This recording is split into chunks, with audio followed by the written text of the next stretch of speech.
জালাসের Grand Prairie stadium Bangladesh Sri Lanka ম্যাচের venue.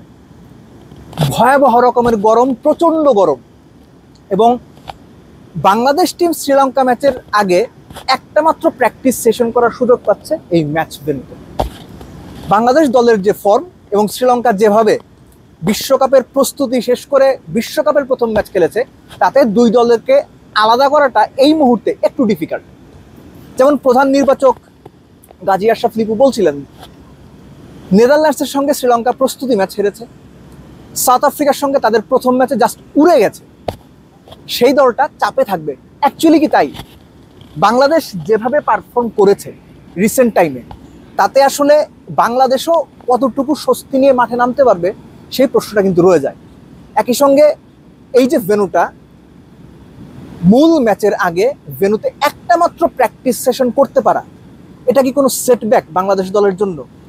হলেও হতে পারে, কেননা বাংলাদেশ দলের যে ব্যাপারটা সবসময় আমরা দেখি, উইকেট ইস্যু হয়, মাঠের ঘাস ইস্যু হয়, আকাশ বেশি পরিষ্কার থাকলে ক্যাচ ধরতে ইস্যু হয়, মানে নানান রকম ইস্যুস বাংলাদেশ দলের ক্ষেত্রে তৈরি হয়।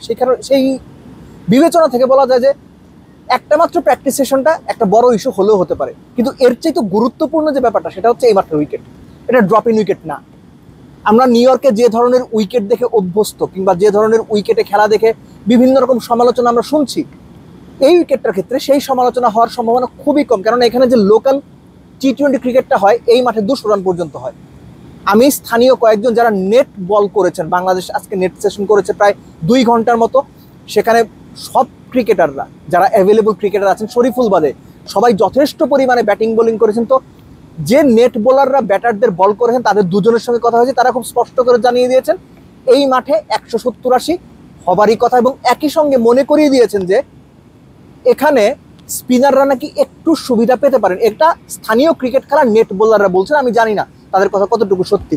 কিন্তু আসলে বাংলাদেশ টিমের ফর্ম এমনই খারাপ, এখানে স্পিন ভালো করুক, পেস ভালো করুক, ব্যাটারদের জন্য প্যারাডাইস হোক, আপনি না খুব সহজে ভরসা করতে পারবেন না। এটাই হচ্ছে মুশকিলের জায়গা।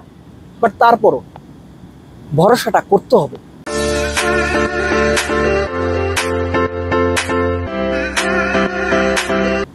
আর ভরসা যদি আমরা করতে না পারি, তাহলে এটা মাথায় রাখা জরুরি, প্লেয়াররাও হয়তো নিজেদের উপর ভরসা রাখতে পারছেন না। কেননা আমরা যারা গণমাধ্যম কর্মী আছি, আমরা যারা দর্শক আছি, প্রত্যেকটা পক্ষ যদি বাংলাদেশ টিমের উপরে ভরসাটা রাখতে পারে, তাহলে হয়তো প্লেয়াররা নিজেরাও ভরসাটা পাবে। কেননা এই কথা আমি এই জন্য বললাম, সহজভাবে প্রশ্ন করতে পারেন যে ভাই, সাংবাদিক, দর্শক, তাদের ভরসা রাখার সাথে ক্রিকেটারদের ভরসা রাখার সম্পর্ক আছে। দর্শকরা কি বলছে, গণমাধ্যম কি বলছে, এসব কিছুর একটা অদেখা চাপ বাংলাদেশ টিমের উপরে থাকে।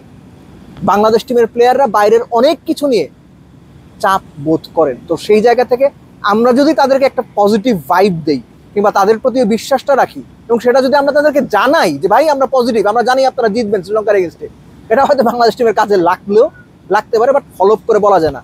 মোদ্দা কথা হচ্ছে, শ্রীলঙ্কাও চাপে, বাংলাদেশও চাপে। চাপের ম্যাচে যে দুই দলের যারা চাপ কাটিয়ে সত্যিকার অর্থে পারফরমেন্সটা বের করতে পারবে, ম্যাচ জেতার সম্ভাবনা তাদের। চাপে কাটাকাটি, কে আসলে চাপটা বেশি হজম করতে পারে, পরীক্ষাটা সেখানে। আর ট্র্যাক রেকর্ড বলে বাংলাদেশ চাপ একটু কম হজম করতে পারে। এখন দেখা যাক শ্রীলঙ্কার এগেইনস্টে এই চাপটা সত্যিকার অর্থে বাংলাদেশ হজম করে শ্রীলঙ্কাকে হারাতে পারে কিনা। ডালাস থেকে দেব চৌধুরী, অলরাউন্ডার, যুক্তরাষ্ট্র।